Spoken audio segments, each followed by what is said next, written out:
हमारे बच्चे जो इस देश का भविष्य है, क्या हमने अपनी सारी जिम्मेदारियों का बोझ उनके कंधों पर रख दिया है? क्या हम अपनी अधूरी इच्छाएं अपने बच्चों के जरिए पूरे कर देना चाहते हैं? जो हम अपनी जिंदगी में नहीं कर पाए, जो हम नहीं बन पाए, क्या उनके ही जरिए हम कर देना चाहते हैं, बन जाना चाहते हैं? यानी जो काम हम नहीं कर पाए, हमारे सपने क्या बच्चे पूरा करेंगे? ये सवाल अक्सर उठता है। खास तौर पर पिछले कुछ समय से ये सवाल सबसे ज़्यादा तब उठा जब इंजीनियरिंग और मेडिकल की तैयारी कर रहे स्कूली बच्चों की खुदकुशी की खबरें बड़ी तेज़ी से सामने आई।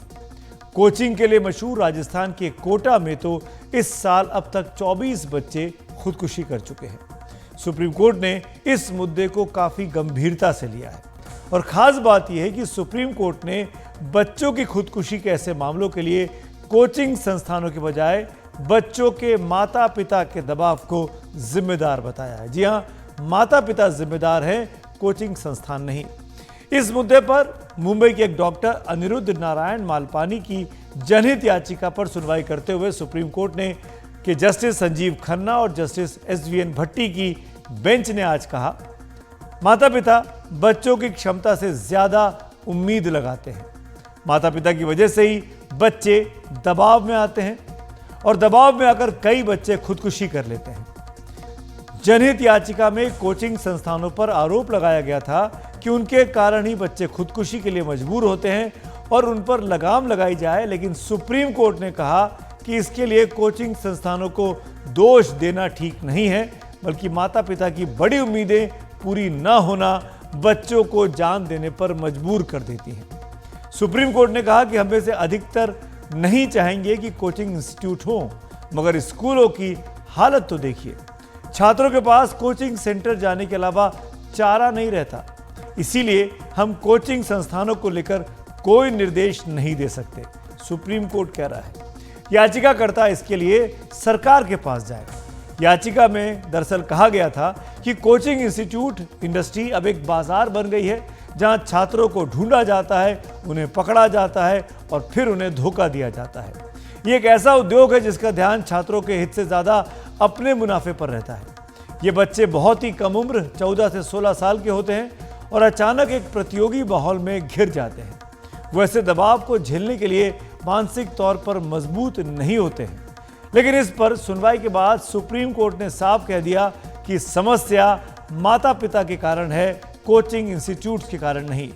बेंच ने कहा कि हम में से अधिकतर लोग कोचिंग संस्थान नहीं चाहेंगे, लेकिन आज के दौर में परीक्षाओं में प्रतियोगिता इतनी बढ़ गई है और माता पिता की उम्मीदें बहुत ज़्यादा बढ़ चुकी है। छात्र आधे या एक अंक से ही प्रतियोगी परीक्षा में चुने जाने से रह जाते हैं।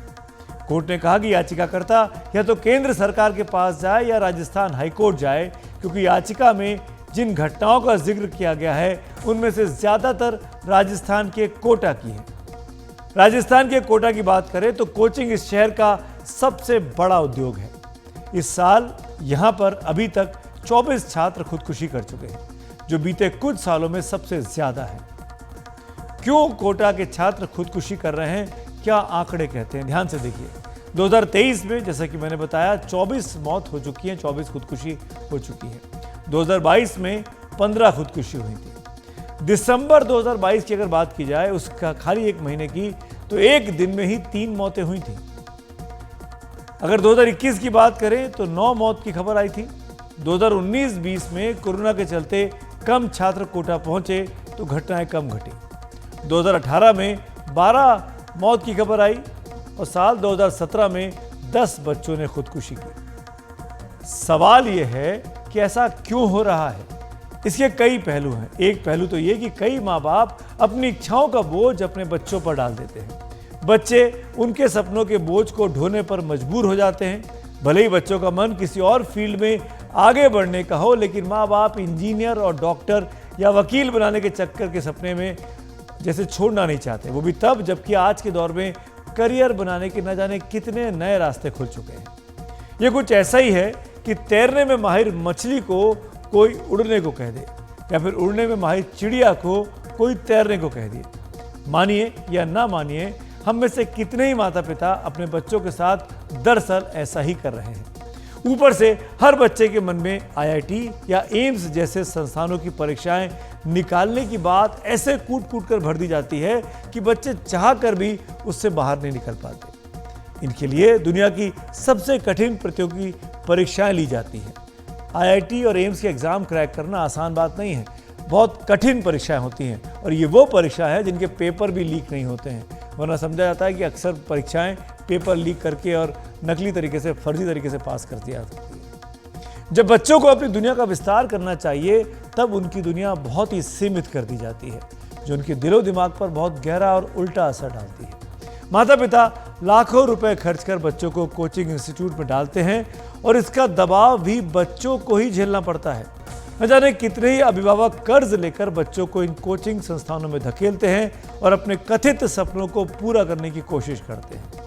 इस भारी दबाव के साथ 15-16 साल की कच्ची उम्र में छात्र और छात्राओं को कोचिंग संस्थानों में पढ़ने के लिए अपने घर से दूर भेजना भी किसी सितम से कम नहीं होता, जहां हर आदमी शुरू में अजनबी सा ही लगता है।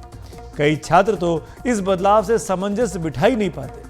फिर कोचिंग संस्थानों में छात्रों में वो होड़ भर दी जाती है जो बहुत ही गलत असर इनके मस्तिष्क पर डालती है। कुछ इम्तहानों के आधार पर छात्रों का क्लासिफिकेशन यानी वर्गीकरण कर दिया जाता है, जैसे कि alpha batch, beta batch, leader batch, topper batch और न जाने क्या क्या।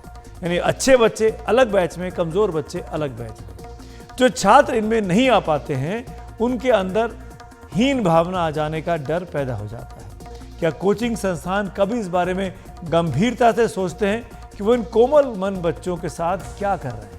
पढ़ाई का टाइम टेबल भी इतना टाइट होता है कि बच्चों को ठीक से सो पाने का समय भी अक्सर नहीं मिल पाता, और खेलने कूदने की बात तो आप करिए ही मत। बच्चे आपस में ठीक से घुलना मिलना भी चाहें तो उसका भी समय उनके पास नहीं होता। ऐसे में कितने ही बच्चे भावनात्मक तौर पर अकेले और कमजोर हो जाते हैं और उस अंधेरे कोने से उन बच्चों को निकालने की सुध किसी को नहीं होती। नतीजा क्या होता है? बच्चों की खुदकुशी के वाकये। कोटा में खुदकुशी के बढ़ते हुए मामलों को देखते हुए राजस्थान सरकार हाल ही में 2 विधेयक विधानसभा में लेकर आई थी।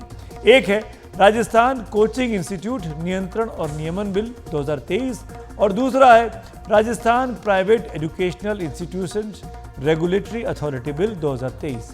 इन दोनों का मकसद निजी कोचिंग संस्थानों के कामकाज को नियमित करना है। ये दोनों विधेयक अभी पास होने बाकी है। सुप्रीम कोर्ट में याचिका दायर करने वाले डॉक्टर अनिरुद्ध नारायण मालपानी हमारे साथ इस वक्त जुड़ रहे हैं। डॉक्टर मालपानी, याचिकाकर्ता अपनी याचिका पर सुप्रीम कोर्ट के जो फैसला आया है उसको आप किस तरीके से देखते हैं? आपको लगता नहीं है कि कमजोर बच्चे भी प्रतियोगिता में बेहतर करने के लिए ही कोचिंग सेंटर जाते हैं, मजबूर होते हैं? कोई बच्चा कोचिंग सेंटर जाना नहीं चाहता है, उसको फोर्स किया जाता है। उसके पेरेंट्स क्योंकि एडवर्टीजमेंट देखते हैं, उनको पेरेंट्स को बेचारा समझता भी नहीं है कि क्या अच्छा है और क्या खराब है। जैसे मैंने समझाया, जो हाईली एजुकेटेड पेरेंट्स हैं वो बच्चों को सिखा सकते हैं। उनको मालूम है कि ये जब ऑनलाइन रिसोर्सेज है, चैट जीपीटी है, आर्टिफिशियल इंटेलिजेंस है, बच्चे अपने आप सीख सकेंगे। और आइडियली कंडीशन क्या होनी चाहिए, इतनी लार्ज कमर्शियल कोचिंग क्लासेस है जो एक क्लास के अंदर आप 50 या 60 बच्चे डालो, तब उनको क्या सिखा सकोगे? बच्चे सवाल किसको पूछेंगे? टाइम किसके पास है? लेकिन जब आप कम्युनिटी के अंदर, सोसाइटी के अंदर छोटी छोटी क्लासेस करोगे, 5 बच्चे, 10 बच्चे, 20 बच्चे जिनके पास कंप्यूटर्स हो, तो बच्चे एक दूसरे से सीख सकेंगे। तो फिर मुझको नहीं लगता है मैं आपकी बात मानूंगा। ये कंपटीशन है वो ठीक है, लेकिन कोऑपरेशन ज्यादा इंपॉर्टेंट है। ये कंपटीशन अपनी सिस्टम ने आर्टिफिशियली बच्चों के ऊपर प्रेशर क्रिएट किया है, तो इसमें गलती अपनी है, बच्चों की नहीं और पेरेंट्स की नहीं। और यही प्रेशर का नाजायज फायदा ट्यूशन क्लासेस उठा रही है। तो आप ये कह रहे हैं कि शिक्षित माँ बाप अपने बच्चों को पढ़ा सकते हैं, लेकिन आपको लगता नहीं कि आजकल पेरेंट्स इतने ज़्यादा व्यस्त हो गए हैं कि उनके पास समय नहीं है बच्चों के लिए भी और अपने लिए भी, इसीलिए वो बच्चों को कोचिंग सेंटर भेजते हैं? हाँ, बट मैं यही कहने की कोशिश कर रहा हूँ कि हर समस्या का हल होता है। आज का जो प्रेजेंट सोल्यूशन है वो सबसे गलत सोल्यूशन है, क्योंकि अब बच्चे को बाहर भेज रहे हो तो आप पैसा भी वेस्ट कर रहे हो। बच्चे का आधा तो टाइम ट्रैवलिंग में जाता है और वो क्या सीखता है नहीं सीखता है किसको मालूम नहीं। उसके बजाय आप जो कोचिंग क्लासेस, अगर आपको लगता है कि आपको बच्चे की ट्यूशंस की भी जरूरत है, तो आप आपकी स्लम के अंदर या गांव के अंदर या नेबरहुड के अंदर या गेटेड कम्युनिटी के अंदर आप एक कम्युनिटी क्लास खोलो, जहां 4 या 5 या 10 बच्चे आ सकते हैं। एक एडल्ट उनको सुपरवाइज कर सकता है। अल्टीमेटली सीखने के लिए बच्चे को क्या चाहिए? उनको एक सेफ जगह चाहिए, उनको फ्रेंड्स की कंपनी चाहिए, उनको कोई तो भी एडल्ट चाहिए, और उनको जो एजुकेशनल रिसोर्सेज है, वो ट्यूशन क्लास के टीचर्स यूजलेस रहते हैं। जब आप ऑनलाइन एजुकेशन रिसोर्सेज देखेंगे, जैसे कि खान एकेडमी है या मिशन ज्ञान है या मैग्नेट ब्रेन्स है या गवर्नमेंट ऑफ इंडिया की वेबसाइट्स है, उनके वीडियोस इतने हाई क्वालिटी के हैं कि आप क्यों फुकट का पैसे खर्च करके टाइम वेस्ट करते हो, आपके बच्चों का और आपके पैसे का। और यही प्रॉब्लम है, क्योंकि ये एडवर्टाइज नहीं करते हैं, इसके लिए बेचारे पेरेंट्स को मालूम भी नहीं कि इतनी हाई क्वालिटी रिसोर्सेज फ्री के ऊपर अवेलेबल है। और ये भी प्रॉब्लम है कि अगर फ्री में है तो कोई उसकी कदर करता नहीं है, पैसे खर्च करो तो अच्छा ही होगा, which is a big flaw. Thank you doctor Malpani. बच्चों पर माता पिता के दबाव पर सुप्रीम कोर्ट की टिप्पणी पर हमने एक बाल मनोचिकित्सक से बात की। डॉक्टर अमित सेन इस वक्त हमारे साथ हैं। सुप्रीम कोर्ट ने बच्चों की खुदकुशी के लिए कोचिंग सेंटर से ज़्यादा माता पिता के दबाव को जिम्मेदार माना है। इस पर आप डॉक्टर साहब क्या कहेंगे?